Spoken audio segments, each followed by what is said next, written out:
Դու շուտով կգտնես քո սերը, կգտնես,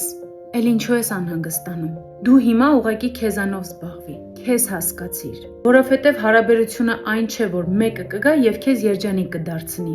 Եթե դու մենակ քեզ վատ ես զգում, հավատա, զուգընկերոջ հետ քեզ լավ չի լինելու։ Գիտես, թիթեռներ բռնելու փոխարեն ավելի լավ է ստեղծես այգի, որտեղ թիթեռները կցանկանան գալ։ Եթե դու քո ներսում դատարկություն ես զգում, ապա դու փնտրելու ես մարդու, որ այն լցնի։ Դու նրանից կկարչես, կդիմանաս, կարդարանաս, միայն այն բանի համար, որ վախենում ես մնալ մենակ։ Բայց երբ մենակ քեզ լավ է, դու չես փնտրում, դու ընտրում ես։ Դրա մեջ մեծ տարբերություն կա։ Դու չես նայում, թե ով է պատրաստ, որ լինի քո կողքին, այլ իրականում ով է համապատասխանում, որ լինի քո կողքին։ Դրա համար մի փորձիր գտնել իմաստ այլ մարդու մեջ։ Սկզբում այնպես արա, որ ինքդ քեզանով քեզ լավ զգաս։ Սովորես լինել երջանիկ, իսկ հետո կհայտնվի նա, ում հետ ավելի լավ կլինի։